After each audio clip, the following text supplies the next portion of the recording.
Previously on the Embracing the Journey podcast. Is my mental health more important than my playing time? That's a slippery slope, because if you continue to choose your sport, you can suddenly be somewhere where you never thought you'd get to. Yep. I am in transitional therapy right now, learning how not to be a professional athlete in all aspects of my life. Do you think the idea of like perfectionism and like reaching perfect is taught at a young age where like it shouldn't be, or do you think that's something that maybe helped you?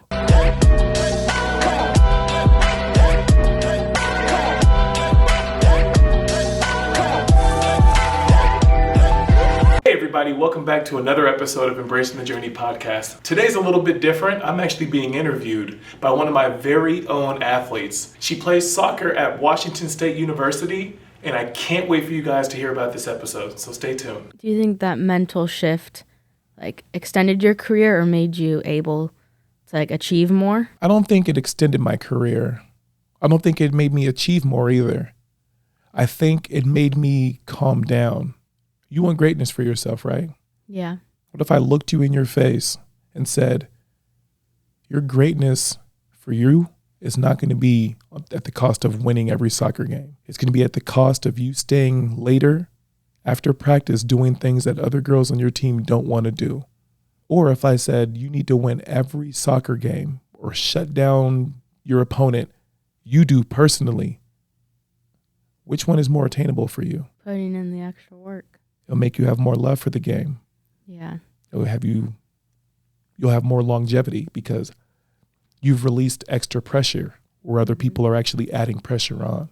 Right. There's already that girl on the team right now when you get to Pullman that's going to be the go-to. Mm-hmm. There's already going to be that girl on the team that's the utility girl that's going to come out in the game and do whatever needs to be done. All you have to focus on, Elliotte, is just your role within this program and in this system.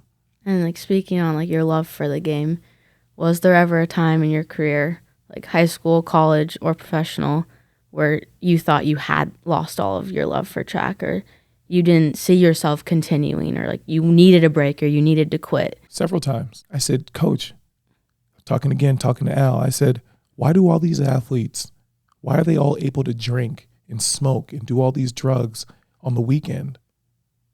And then they come to practice still hungover because you can still smell the alcohol on their breath on Monday, and they kick my butt. They smash me in practice. And he said, Norris, birds of a feather flock together and eagles soar alone. And I was like, what is this guy talking about? Yeah. And why are you giving me this messaging right now? Like, this is a crisis. And he said, watch and see who they are at the end of the season. None of them made any teams because they were all hurt, injured. The reason why I bring that up is because in the sports space, in my opinion, your body and your mind are going to come around just like seasons do. It's going to be summertime when that season gets here. It's going to be winter, it's going to be spring, but you can't go from summer to spring without going through all the other seasons. Yeah. So understanding that nothing is forever unless you want it to be. I just accepted certain times in my career I didn't have fun. And I hated it. And I didn't want to show up. And I wasn't performing well. And then when the good times rolled around, I accepted it. When the great times rolled around, I also accepted it. Mm-hmm. When the consistent, stagnant times rolled around, I accepted it. Because no matter what, it is going to be a complete year before summer rolls back around again. And I had to keep that in mind. Yeah, that's a real interesting way to think about that. Let's say an athlete twists their ankle. What can you possibly do to rush that ankle to get better? Just got to give it time. Mm-hmm. Got to give it some love. Got to give it some attention. Then you'll go out there and you'll do it all over again. You'll be fine. Yeah. But you taping it up and taking a bunch of medicine, it may mask the pain, but you're looking forward to a bigger problem later on. Mm-hmm. So instead of you just pretending to be Superman or Superwoman, listen to what your body's telling you. You only get one. Yeah. So just listen. If it's like, hey, we're exhausted, let's take a break for a second. But then going back to the mental side of that, it's hard because, like we talked about, you can't just take a break, or you can, but you have those consequences, which I'm sure I would never, and I know a lot of people wouldn't think that's worth it. But if you keep battling through and pushing through, there does get to that point where you've built it all up and you've never let anything be fixed and you've never let yourself recover from those things. I feel like that's a big deal. Right. And I can't believe I'm going to say this to you, but there's ways to trick and cheat when it comes to that kind of stuff. yeah. When you show up to practice with no intentions, practice seems like the 2-hour, 3-hour practice seems like it's forever.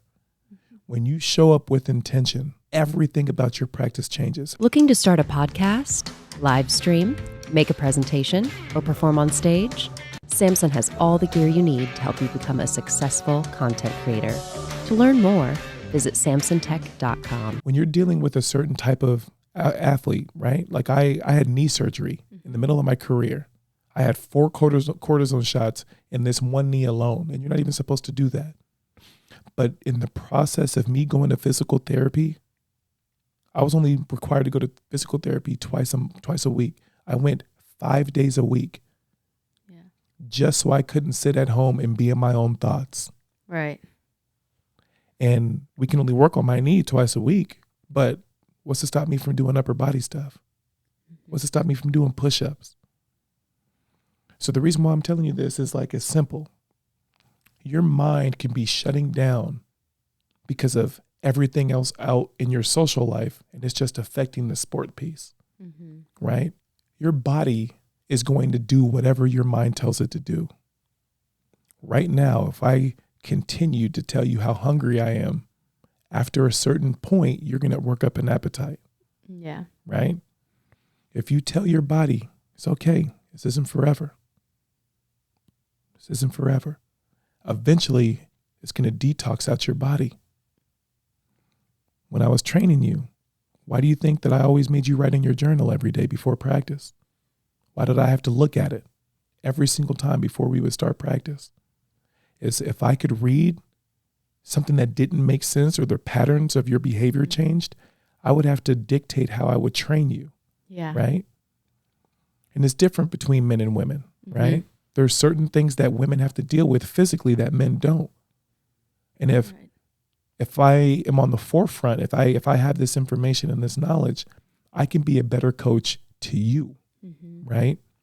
But if I know that you didn't get any sleep and you haven't been eating the amount of food that I'm familiar with you eating, I have to associate that with there's maybe other things going on in your social life. And we've had these tough conversations of you being like, I just don't know if I like it anymore.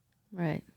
But here we are going to college for it. Yeah. Because you let that time kind of go. Pass. Yeah. Now, what if you told me that and I was like, no, today we're going to work as hard as we ever have before? You'd be like, this is no longer a safe space for me to express this stuff to you. Yeah. So instead, we just took the time and we just walked around the track and we talked. And I feel like I've been lucky enough to have that in my life and have someone like you to allow me to express that and have it be a safe space. But there's some people who don't have that. So I would say, like, after this, I feel like something I didn't really think about was, like, athletes need to be taught how to deal with the mental struggles they go through and even just how to deal with injuries. Because some people are fortunate enough and make it to college without having a serious injury. So they're not taught how to deal with, like, having depression for 5 months or tearing their ACL and being out for 9 months. So if you don't have that safe person or if you don't have the ability to take a few weeks off, I feel like it'd be important for there to be some sort of way for athletes to be taught, like, you can push through things mentally this way or you can deal with it this way, since they can't just take time off or it's not reasonable or that's not the coach's job, is to allow them to be the best athlete of themselves, but not let them take time off. And you bring up a good point, right? Because I feel like when you and I are training, I put you in uncomfortable situations all the time for growth. Because first of all, if you've never met you, you're a very humble, like, respectful individual. And I think that can throw people off. And you're shy at that.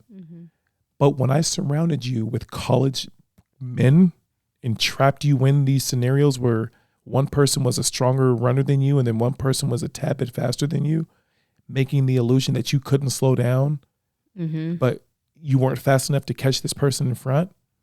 All that was for me to understand how hard it was that I can push you. Mm-hmm. So if you did come to me and be like, my ankle hurts, I know you're coming from a place of like, I've given you everything that I have. Mm-hmm. All the months up into this point, if I'm coming to you with an injury, I need you to take it serious. So we never had to have that conversation about trust because I knew what it was that I was doing to you. Mm-hmm. And when you would come to practice, and I can see it, I can literally see it from the moment you stepped foot in that gate, if something was going on Mm-hmm. in your personal life or athletically or what. But I would be coy about how I went about it. How's soccer practice? How's your mom? How's your dad? How's your dog? Trying to figure out which one. Right. Yeah. Because your body language would tell me everything, right? Mm-hmm. If you looked away, I'd be like, cool, something in the personal life. And I could address it that way, right? That's why I would say certain things to you when you told me, when you asked, like, would you be upset if I went to WSU? Elliotte, no. Did I ask you that? Yes. I did. Yes. And I get it, right? Because Yeah. I'm a Husky, but like all I've ever wanted for you and my athletes is to be happy, right? But you also saw the flip side in our training group with athletes that wanted to be great but didn't know how to work hard, or would get injuries and blame everybody else and not themselves. Yeah. So you saw what it was like, right? Mm-hmm. And if that were attractive to you at any point, you would have mocked what you saw, but you never did. So that should show you your emotional capacity in sometimes what have may have been a toxic training environment for you,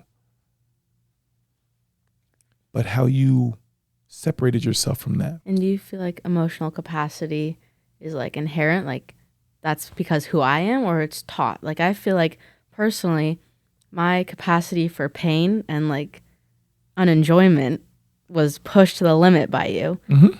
And there was never like a time to give in. But I would say before that, I didn't have that limit. Do you think emotional capacity is the same?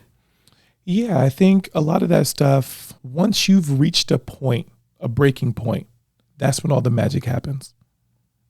That is when all the magic happens. Next week on the Embracing the Journey podcast. There's been several times in my career, all the careers that I've had, where I've wanted to quit. And then you realize that there's other people that depend on you. Mm-hmm. The moment you choose to quit is at your discretion, but you also got a little brother that looks up to you. And if he sees you quit in the face of adversity, what does that teach him? No one wants to lose, but the way you deal with it can even change like how much you enjoy a sport, how long you want to play, and the career you can make out of it. Sports reveals a lot about people. Yeah. And some for the better and some for the worse.